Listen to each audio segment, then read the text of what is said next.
Chers amis, bonjour. Le 11 mai dernier, après cette période de 56 jours de confinement, nous avons enfin autorisé à reprendre un semblant de vie normale. Oui, mais seulement un semblant. Comme vous le savez, notre commune cultive son art de vivre et son bien vivre ensemble en développant tout au long de ces dernières années somme d'animations, d'événements, de festivités. Bien sûr, c'est de la volonté de la municipalité qui est un soutien, mais c'est essentiellement grâce à vous tous, amis bénévoles, à travers ce formidable réseau associatif. Que ce soit dans le sport, dans la culture, dans les festivités, vous vous évertuez à encadrer, enseigner, éduquer, animer. Vous ne comptez pas votre temps pour vos adhérents, mais également pour le rayonnement de la commune et pour le plaisir de ses habitants. Et à ce titre, je vous remercie au nom de tous les Lançonnais. Pour cette année 2020, malheureusement, ce semblant de reprise de vie normale va être très loin de ressembler aux années passées. Les instructions relatives à la reprise progressive et adaptée aux risques liés à l'épidémie de Covid-19 vont considérablement nous contraindre. D'ores et déjà, la piscine, le gymnase, tous les espaces d'activité clos demeureront fermés jusqu'à nouvel ordre.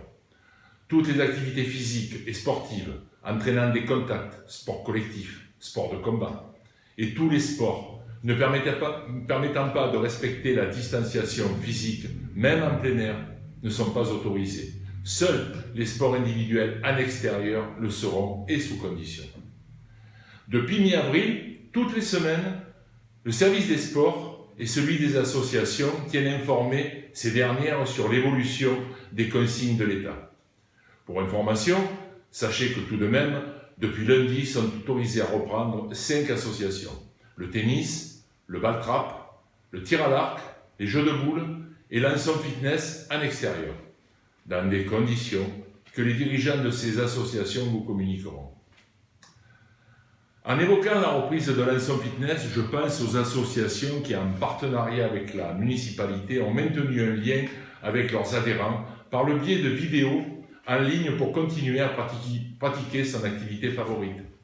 Il s'agit du Lançon Sporting Club, de la gymnastique rythmique, de Fit et Latino Move, et bien sûr Lançon Fitness. Ces séances étaient également accessibles à tous.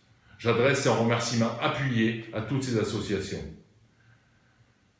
Durant cette période de confinement, nombreuses sont les associations qui ont pris des initiatives ou qui sont venues en appui de la municipalité, avec par exemple la boxe, du Team Sassi dans la distribution des masques avec Philippe Coquille, son président, mais aussi nos amis de la GR, qu'ils en soient ici remerciés.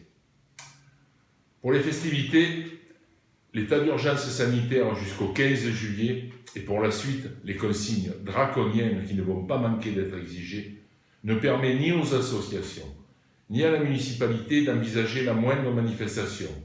Seule, pour l'instant, la fête votive de la Saint-Symphorien aux alentours du 20 août est maintenue, ainsi que les manifestations qui suivront dans le calendrier, dont nos célèbres médiévales, mais je précise toujours au conditionnel.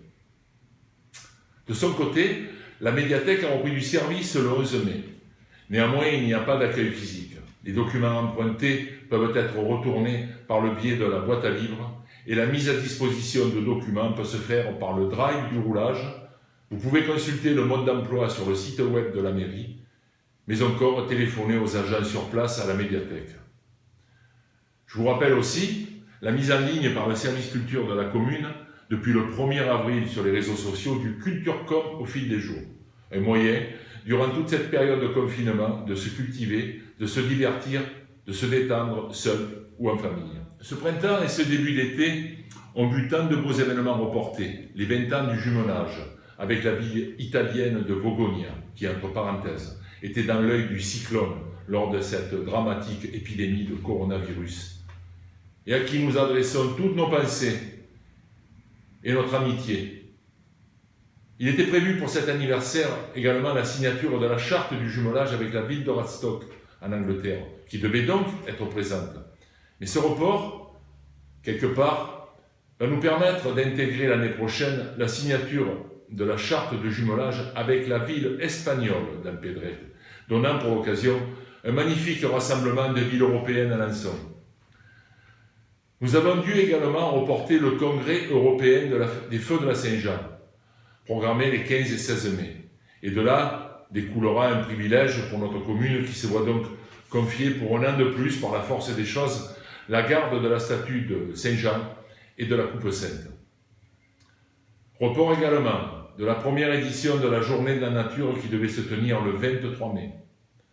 Au chapitre des annulations, malheureusement, nous retiendrons de beaux événements culturels que sont le 5e Festival Equinox, cher à Michel Rasmus, Musique à la ferme, le Festival des Roquilles qui devait se tenir à l'espace Marcel Pagnol, toujours sous la houlette de Michel Rasmus, le Festival Provençal, Sound de Lançon de l'association Lançon Musique et Tradition, mais aussi dans un registre plus populaire, la fête de la musique, les festines si chères à tous les Lançonnais, sans parler de la nuit des sports, ainsi que toutes les programmations des associations sportives et culturelles. Je tiens à signaler, avant de conclure, la contribution des associations dans leur demande de subvention. En cette année blanche, en termes d'animation, les dotations ont été revues à la baisse, quand c'était possible.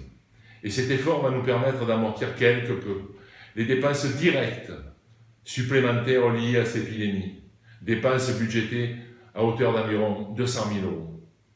Quand j'évoque les dépenses directes, c'est qu'il y a des dépenses indirectes qui vont générer des surcoûts, entre autres, sur les chantiers engagés et à venir. Voilà, chers amis, ce que j'avais à vous dire ce jour sur l'actualité de notre commune et sur ce programme bien tristouné pour 2020. Gageons que l'année prochaine, Lançon redevienne cette ville si festive et animée que le territoire nous envie. Que 2021 se conjugue avec le renouveau de notre si bon bien vivre ensemble. Prenez soin de vous en attendant et à une prochaine fois.